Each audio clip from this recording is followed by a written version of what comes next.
Hoy hemos leído 3 textos, 2 del Nuevo Testamento, 3 del Nuevo Testamento, perdón. La primera y la segunda lectura han sido del Nuevo Testamento y es evidente el Evangelio. Quiero centrarme sobre todo en el capítulo, en el fragmento, en los versículos de Hechos de los Apóstoles y también, como no, en ese hermoso texto que nos trae el evangelista Juan. Fijaos que el fragmento que ha empezado, las palabras con las que empieza el fragmento que hemos leído de Hechos de los Apóstoles, que tenéis ahí, dicen: los apóstoles hacían muchos signos y prodigios en medio del pueblo. Si atendemos tan solo al texto, los apóstoles hacían muchos signos y prodigios en medio del pueblo, que crecía el número de creyentes, que sacaba a los enfermos a la calle. ¿Cuál es la primera impresión que tenemos de esos signos y prodigios? ¿A qué se refiere Lucas, el escritor de Hechos, con estos signos y prodigios? Tenemos 2 posturas. Una es la postura del creyente, la postura de quien sigue la palabra, y luego la otra postura es con la que podemos convencer tanto a la gente que no está en esta iglesia, o en otras tantas iglesias, como a los hermanos que más problemas puedan tener a la hora de creer en los milagros, es decir, en la entrada de lo inaudito dentro de la vida corriente. Signos y prodigios hacían los primeros discípulos, los apóstoles, sobre todo los apóstoles, que hacían que la gente se congregara y tuviera fe en ellos. Y tuviera fe incluso hasta el punto de que la sombra, en este caso de Pedro menciona, pasando por encima de determinada persona, pudiera curarla de su enfermedad. Quien haya visto, y de aquí algunos hemos visto la película Ben-Hur, en el final, cuando ya va Jesucristo cargado con la cruz y su sombra roza a la madre y a la hermana del protagonista de Ben-Hur, enfermas de lepra, y en el trayecto que va desde ese momento en que Jesús carga con la cruz hasta que muere en el Calvario con la tormenta que se desencadena, ellas dos son sanadas. Es decir, la creencia en que incluso la sombra, aquí la tenemos en Hechos, en Pedro, podía sanar. Pero bueno, os digo que hay dos partes. Una, creer en que estos signos y prodigios eran milagros, es decir, venía un cojo y lo sanaban, venía un ciego y le daban la vista, venía un leproso y le curaban la enfermedad. ¿Cómo? Y esto es lo interesante y que creo que nos puede acercar más a la palabra hoy y puede acercar también más a quienes todavía no tengan ese prurito, esa comezón de la fe. Es que lo que tenían era un carisma impresionante. Un carisma impresionante basado en la fe.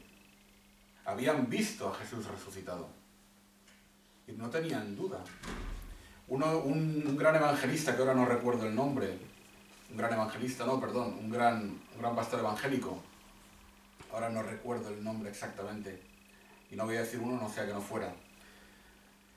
A la hora de demostrar el por qué la resurrección de Cristo tuvo verdaderamente lugar, es la transformación de los apóstoles. ¿Qué vería esta gente?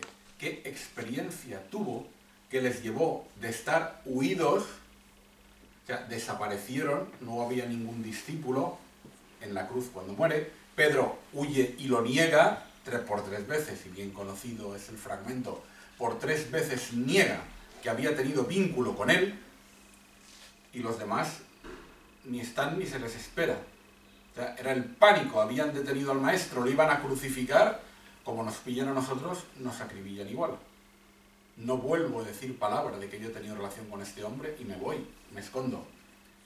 Y sin embargo, lo que ocurrió ese domingo, me he confundido de día, ese primer día de la semana, ese domingo que lo llamamos de resurrección, con el sepulcro vacío y la aparición repetida a diversas personas de Jesús, les llevó a una transformación total que incluso llegaron a morir por eso que habían visto, por esa experiencia que habían tenido.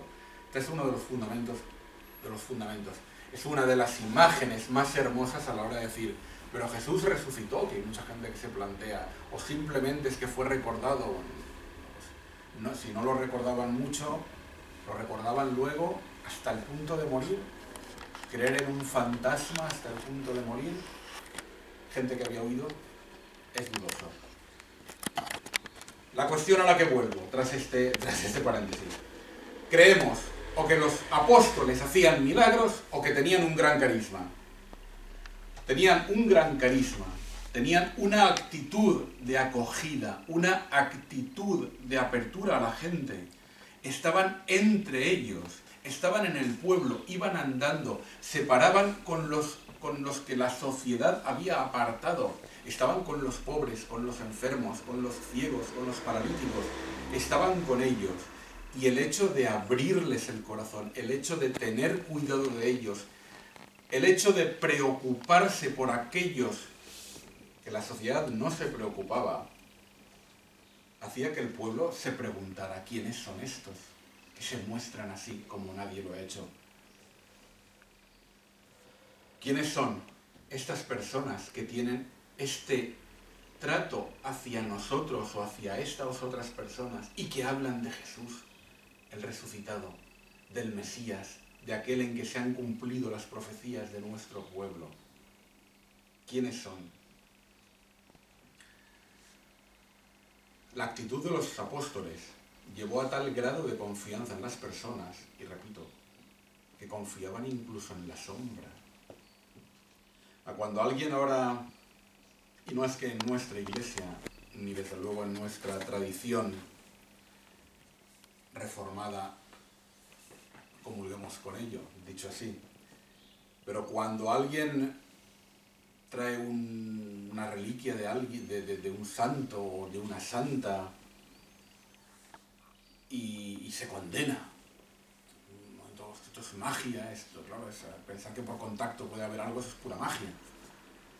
Pero sin embargo, fijaos, la gente que creía en la sombra, que el roce de la sombra, no, el roce no, porque no roza nada, el hecho de que la sombra pasara por encima de ti podía tener propiedades beneficiosas para uno. O sea, era tal la iluminación de esos hombres de luz que hasta esto se hacía factible para aquellos que lo seguían.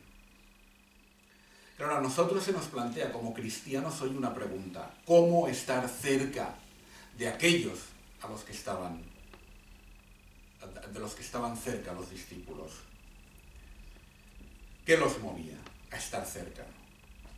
Bueno, al margen de que empezáramos ahora con la lista de hechos, de cosas que tendríamos que hacer, obras, para estar cerca, dar de comer al hambriento, es bien sabido, dar de comer al hambriento, dar de beber al sediento, dar techo al que no lo tiene, acoger al inmigrante, cuidar de la viuda, del huérfano.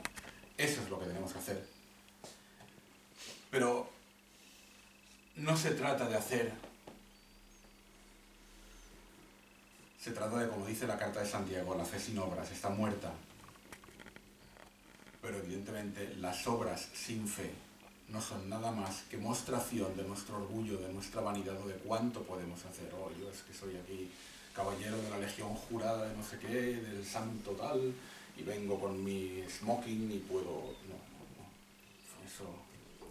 Eso si no mueve algo por dentro, eso es pura fachada, que puede estar bien si redunda en un beneficio económico, pero es pura fachada.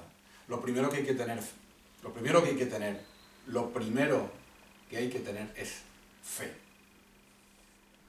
Pero cuando alguien dice fe, pero yo no tengo fe, yo no creo, yo no voy a la iglesia, A mí Dios no me ha dado fe. Mentira. Hay personas que dicen, Dios no me dio fe. O yo perdí la fe. Mentira. Eso es falso. La fe verdaderamente, yo os lo explicaré, es un don de Dios. La fe es un regalo de Dios. Pero es un regalo que Dios da a todo el mundo. Ahora, es un regalo que no es un libro, que podemos dejar perfectamente y ahí está quieto. Es un regalo que se parece más a un árbol o a una planta. Eso es la fe, algo que se parece más a un árbol o a una planta. La fe no es algo que tengamos para siempre. Podemos tener fe para siempre, pero para ello tenemos que cuidar esa fe. Si tú no cuidas la fe, si tú no haces para que tu fe crezca, muere. Ahora bien, segundo problema, para aquellos que nos vean en cualquier lugar del mundo y sobre todo para vosotros y para quien todavía no puede entender por el idioma la lengua española en la que estoy predicando. Hay dos posibilidades cuando hablamos de fe. Si entendemos la fe como algo infantil, es decir, yo creo en Dios y creo en Jesucristo que vino, pero bueno, eso salgo a la calle y ¿de qué me sirve? O ya sí, pero si al final nos morimos todos. Bien, sí, tengo fe, pero Dios, ¿dónde está? Cuando hay muertos en asesinatos, cuando hay atentados, cuando hay terrorismo. Y hoy nuestra celebración va a tener un recuerdo especial para las víctimas del último atentado en Pakistán, de donde son muchos de nuestros hermanos. Tener fe así, tener fe en el sentido de, hoy pues tengo fe, no tienes fe, este tiene fe. Es decir, a veces algunas personas dicen, este tiene fe, este es tonto. Este tiene fe, ya madurará. Hay fatuos que van diciendo, bueno, ya, los que tenéis fe, ya maduraréis. Lo dicen con displicencia, como sois unos pobre gente que cree en fantasías animadas de ayer y de hoy. Bien, lo que dan es pena cuando te dicen algo así, esas gentes. Lo que dan es pena en su circulito pequeño de yo no tengo fe, con lo cual yo soy libre de todo. Yo no tengo fe en nada. O sea, no creo en nada de lo que me digas, solamente creo en la carne, en el sexo, en la política, en el fútbol. Es bastante lamentable la gente que piensa así. Tener fe, que es lo que os quiero decir ya para acabar esta predicación, para no hacerla más larga. Tener fe no es creer infantilmente. Tener fe no es tener, cuando una persona madura, ni la fe que se llama del carbonero, que a quien le sirva es maravillosa. No es tener la fe de niños, que era un poco también ambigua, no sabíamos muy bien qué. Cuando alguien nos decía, vamos a comulgar y vas a recibir a Jesús y me lo voy a tragar. Un poco de espanto, es decir, me lo voy a tragar, luego ya evidentemente llegas a enseñanzas como las que profesa la Reforma, donde no tenemos esos cruzamientos de cables de la presencia real, pero es un testimonio, es una imagen, no es algo así. No, tener fe como cristianos adultos, tener fe como cristianos conscientes de qué trayectoria tenemos de 2000 años, es algo muy fácil y muy difícil. Una de las oraciones que rezamos en la oración, en uno de los momentos del día en que rezamos la oración común, en la mañana, en la oración de la mañana, la última frase, que es el envío de las personas, pues que volváis, que tengáis un buen día, que volváis felices, que Dios os devuelva felices a vuestros hogares después de la jornada, pero sobre todo que os devuelva felices con las maravillas que os ha mostrado. Y esto es lo que hemos de hacer para estar abiertos a la fe, estar abiertos a la maravilla, estar abiertos a aquello que Dios pone delante de nosotros y al lado y detrás de nosotros y encima y debajo y por todos lugares, y en la respiración y en la expiración y en el contacto. Yo, para tener fe en Dios, no tengo que pensar en que ha de venir un ángel aquí, o que voy a imponer, o cualquiera de nosotros va a imponer las manos encima de un hermano que está enfermo y decir, ¡sana! Y si sana, tenemos fe, y si no sana, no tenemos fe. Que lo más lógico es que no sane. Y me remito a las pruebas. Eso no quiere decir que las gentes no sanen así. Pero sabemos que es muy complicado y que Dios no actúa mediante actos de magia. No. La fe ha de ser un caminar juntos, un sorprendernos por las maravillas de compartir una tarde una película, de estar rezando antes, de oír una canción en urdu aquí en Valencia, lejos de las tierras donde se canta y donde es perseguida una comunidad de hermanos.